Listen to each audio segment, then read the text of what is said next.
আসন্ন বিরল উপজেলা পরিষদ নির্বাচন মহিলা ভাইস চেয়ারম্যান ৩ দিনবার করে মহিলা ভাইস চেয়ারম্যান হলেন। তার সাক্ষাৎকার নিব এখন। আমার কাছে খুব ভালো লাগছে। আমার কাছে সব থেকে বেশি ভালো আমার জনগণ এত প্রিয় আর আমার জনগণ এত ভালোবাসে যে আমি রাখার জায়গা নেই আমার বুকের ভিতরে। জনগণের একটাই কথা ছিল যে নানি, তোমার টাকা নাই, পয়সা নাই, তোমার কিচ্ছু লাগবে না, আমরা আছি তোমার সাথে। কিন্তু সময়তে বিশ্বাস করতে পারি, সময়তে পারি না। যেখানে টাকা নাই সেখানে কি করে বিশ্বাস করি?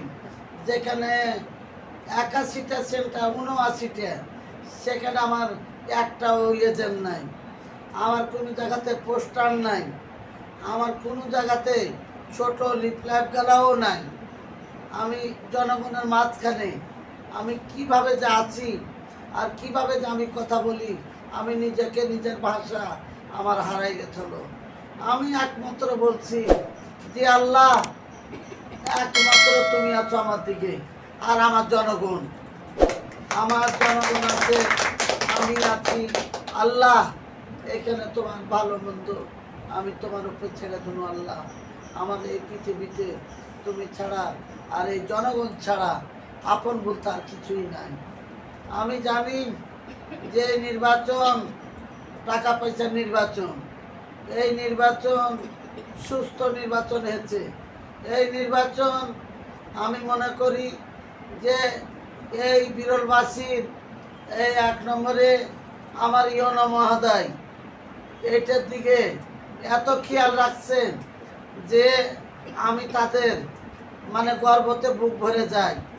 ওসি সাহেব, থানার ওসি, উনি যে এত দায়িত্ব পালন করছে এই নির্বাচন করে, আমি ওনার এই কাজের ওপরে আমি আমার নিজেকে আমি নিজেই হারিয়ে গেছি। আমি কি বলে ওনাদেরকে ধন্যবাদ দিব? আমার বলার মতো আমার কোনো ভাষা নাই। আমি ইউনো মহোদয়ের কাছে আমি শুধু একটাই কথা বলেছিলাম যে স্যার, আমাদের কি ফেয়ার ভোট হবে? ইনশাআল্লাহ হবে, কোনো টেনশন লিও না। ওসি সাহেবকে বলেছিলাম একটাই কথা, ফেয়ার ভোট হবে। বলছে আমি বিরল থানায় থাকতে ইনশাআল্লাহ ফেয়ার ভোট হবে। তাই আমি কোনো দুঃখ পাইনি। আমি কোনো যে একটা মানুষ আশার থেকে বঞ্চিত হয়ে যায়, ওই আশার থেকে আমি কখনোই বঞ্চিত হইনি। যে আমার জনগণ আছে, প্রশাসন আছে, আমার ইউনো আছে, ডিসি আছে, এসপি আছে। এসপি মহোদয়ের কাছে বলেছিলাম যে স্যার, যদি ভোটে কোনো দুর্নীতি হয়, কইতে হবে না, যে সেন্টারে ভোট হবে সেই সেন্টারে গণনা হবে।